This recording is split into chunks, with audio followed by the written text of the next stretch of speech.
We're back. In this video, I'm going to do an overview of Trail Run Australia's Snowy Mountains 50k course. This race is going to be held on February the 22nd. And this year, AUTRA, which is Australia's Ultra Trail Running Association, has made it a national champs. So I don't know too much about it, but as far as I'm aware, basically if you place top 3, you do get to claim yourself a little national champs title. So the race is in 4 weeks' time. Christian and myself went down on the weekend and wanted to go run some of the course. So the first part of the video, it's going to be the TVT, so from the Trout Hatchery to Bullocks Flat. And then the second part of the video, I'll run the start of the race. So from the Claypits in Jindabyne, which is the race start, and then out towards the Trout Hatchery. So hopefully if you are going to do the race, it does give you a good idea of what to expect, what the trail looks like, bit of weather as well, wildlife, heaps of that. And yeah, the section from the Trout Hatchery to Bullocks, it's the 50k course, but it's also the 21 and the 30k will run this section. So even if you're doing those 2 distances, you might find this helpful. And I'll just throw a few little bits of advice in along the way. Enjoy. So I've said it before and I'll say it again, but one thing I like doing is downloading the GPX files onto my watch before I go out and do a course. I just find it's really beneficial. If I don't know the area, it just means that I can follow the map and I'm not too concerned about getting lost, which does happen a lot. And yeah, it also just gives me a little bit of information. I get the elevation profile up on my watch. I can see that. It'll give me like distance to the finish and just a little bit of peace of mind when there are lots of trails around and I don't know which one to just choose. Kidding, we'll take the other trail. So I struggled a little bit trying to find this GPX. It was on the Trail Run Australia Snowy Mountains race website. But when I downloaded the GPX, it just wouldn't open up in my Sunto app. So basically what I did is I was like, all right, sweet. I'll just look at the map that's online and I'll just create the route in Sunto. So went into the app and I'll just show you here kind of what I do. But basically you can just select points on the map and then it'll start tracking and like joining them up. And then by the end, you've got a good idea of what the course looks like. And you can actually download that straight onto your watch. So yeah, basically just started at the Claypits and worked my way through the trails. Christian and I sat there for quite a while and we were like kind of zooming in, zooming out, trying to make sure we were hitting the right sections. And yeah, it got a bit confusing around Bullocks because we basically come through Bullocks. We do a loop of Crackenback, come back through Bullocks and then head out to Negario, come back into Bullocks and then finish at Crackenback. So a little bit logistical there. Managed to get through it and then yeah, by the end had around 50k's on my watch and just pressed saved and followed that the next day. Today we're out running the Snowy's 50k, a section of the course. Going to do the Trout Hatchery out to Bullocks, so just along the river there, and it should be about 20k's.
So this section of the course runs along the Threadbow Valley Track, or the TVT. I've run a fair bit of this before, but never the section from the Trout Hatchery to to Bullocks, so it's good to see. And yeah, it's just nice, flowy, single track. Predominantly I think they use this trail for mountain biking quite a lot, so there's a few switchbacks with some berms, and pretty sheltered. It did say it was 12 degrees in the car when I left, but it definitely feels like double that. Definitely feels like double that right now.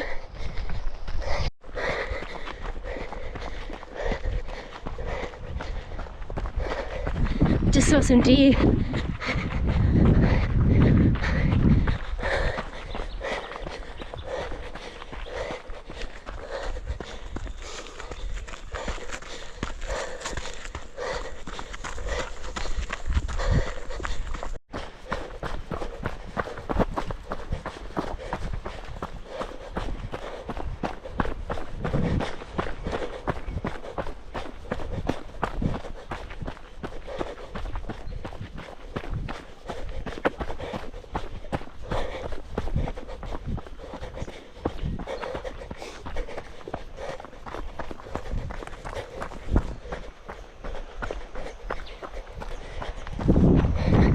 You can see the elevation profile. It's predominantly uphill, so although it is going up and down, you definitely work harder than you think you would be, and it's because, yeah, you are doing that slight uphill.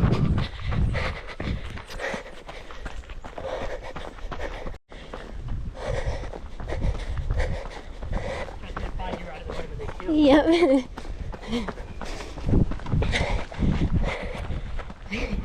Christian's just running from Bullocks to meet me. How was it? Yeah, good. Really nice. Yeah, just undulating up and down. It was awesome.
A few bits of advice for this section will be to remember that you're running at a higher elevation than normal, so it definitely feels harder than it should.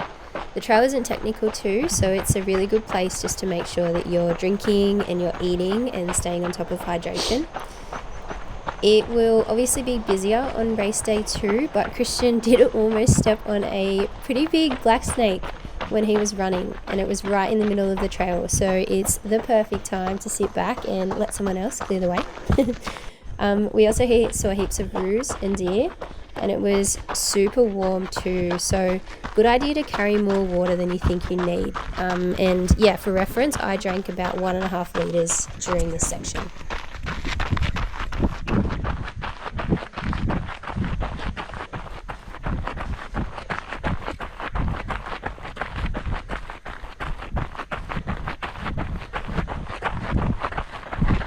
Don't touch it. Huh? Don't touch it.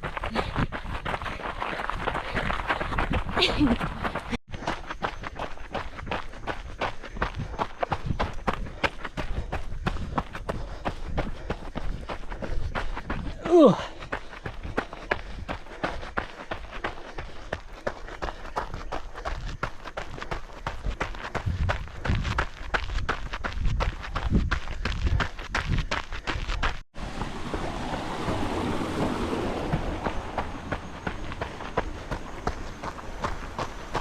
Not sure if you're allowed to shortcut this in the race.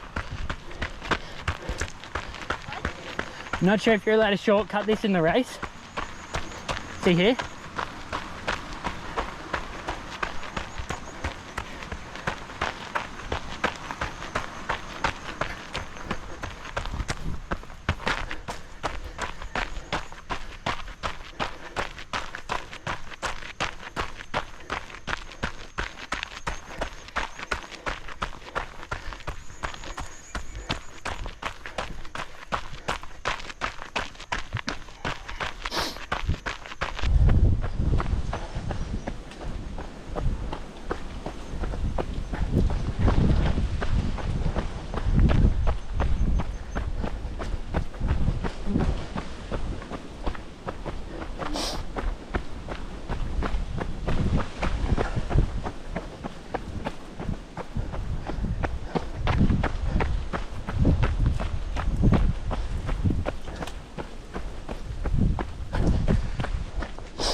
Ooh.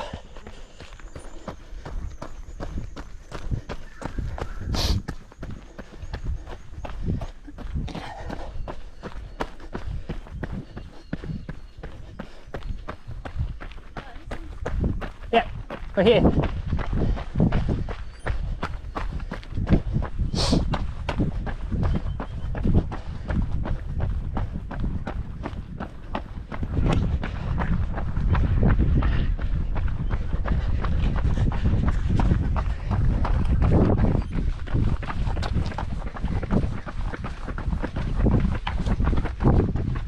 You should just film me until you touch it.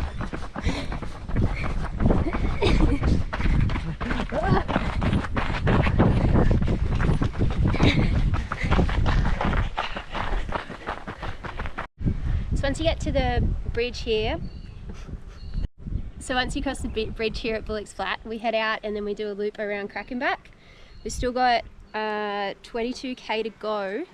So loop Crackenback, come back in to Bullocks, and then we head out through Diggings and out to Nagario.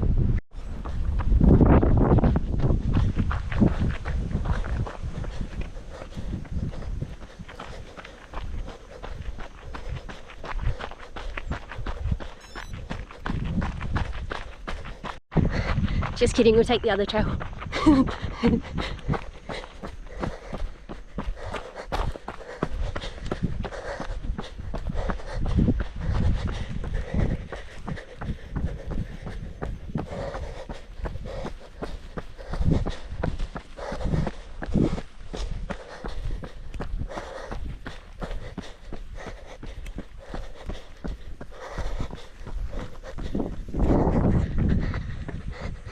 That's one of the main reasons that I'll load GPX maps onto my watch and follow them, is because, I don't know, although I think I might know where I'm going, there's always like little trails and little off sections and you don't know if it's the right one, but in this case we've linked back up.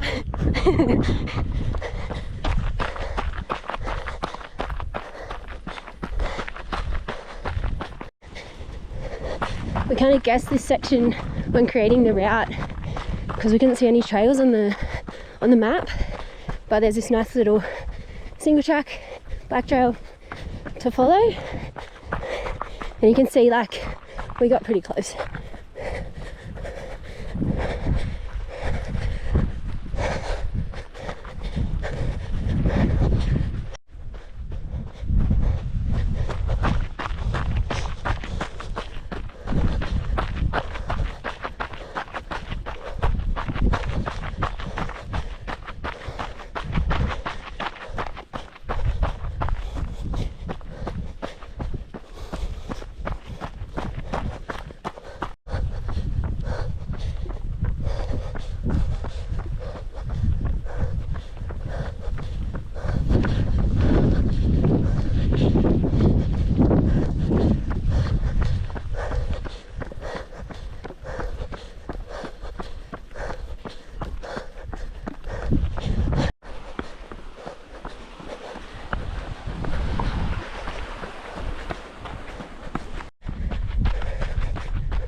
This like Crackenback section was quite confusing. There's a lot of like mountain bike trails to follow, so I'm not 100% sure if we follow those or if there's like another trail next to them. But yeah, just kind of loops around the village. A few bikes around, a few animals, and I just ate it pretty hard too. Literally fell over on the flattest section of trail, went for a little slide. So just a tip to watch your feet. All the races finish at Crackenback, so the 21 and the 30 will stop there. But in the 50, we're actually going to complete the 5k loop, come back in through Bullocks, and then take a right-hand turn, which will go out past Diggings campsite, Nagario, turn around, and then come all the way back in. I've run this section before, so I just stayed left and met Christian at Bullocks Flat car park.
So today I'm running the section from the start point at the Claypits to the Trout Hatchery, so where I started yesterday.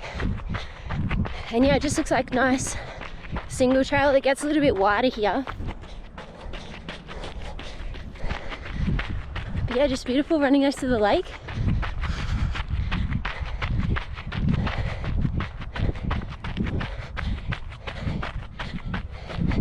I'm pretty exposed too, so it's 9 o'clock now and it's quite warm. But yeah, check it out.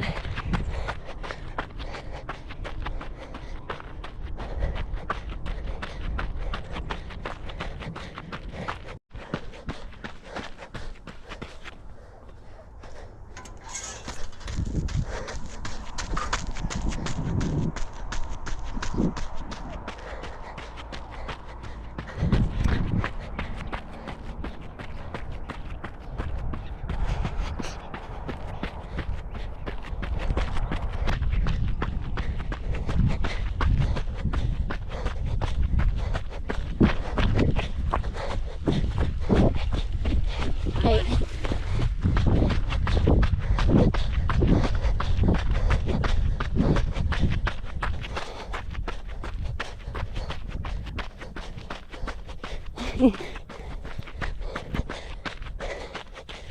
Morning. Wanna come running? Yeah, right. Oh, this is so nice. Beautiful. Yeah, I've never run it before. So many people out and about too. Yeah.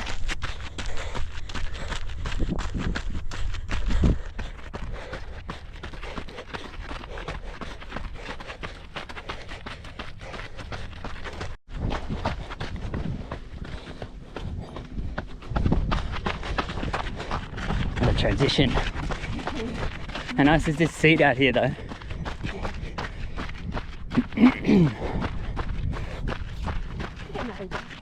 Oh yeah.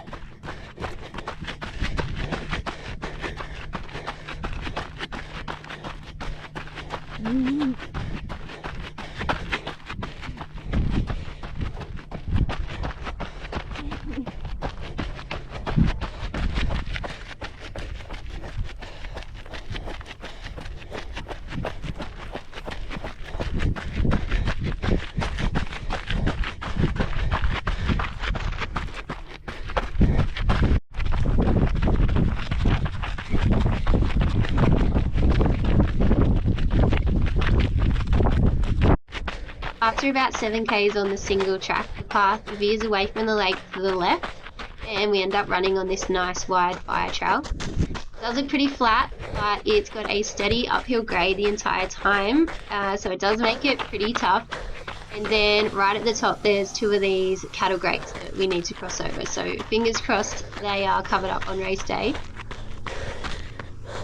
Once we cross the main road, you can see straight ahead it's still a little bit of an uphill, and then at the top of that it's a nice steady decline into the Trout Hatchery, which was where I started yesterday.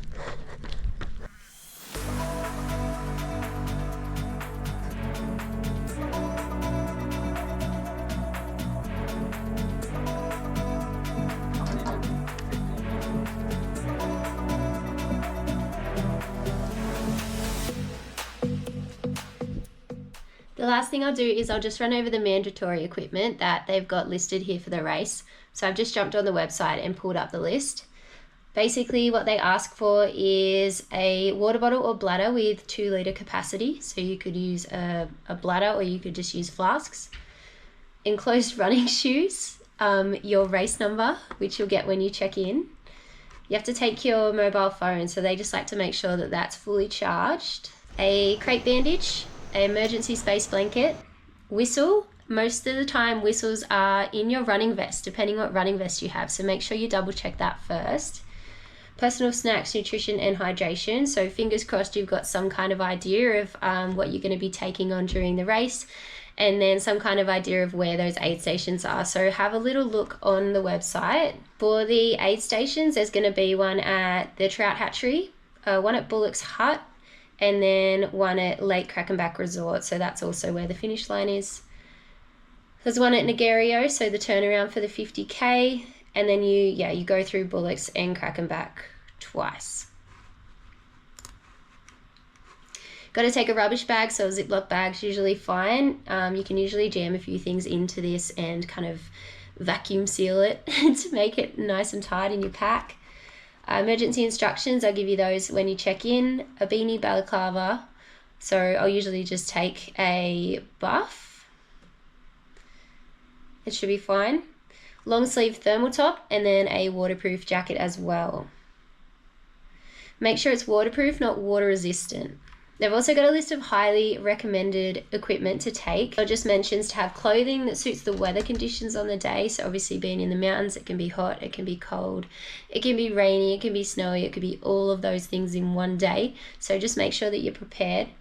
A dry sack, that's going to keep all your stuff dry, like your thermal and your bandages, your phone. Sun protection, obviously sunscreen, super important. Insect repellent, there was like a plague of locusts when we were there, and the biggest march flies I've ever seen. So 100% insect repellent, top of the list. Body lubricant, we know why we need body lubricant. Some spare socks if you get blisters, it's a good idea. And a first aid kit as well.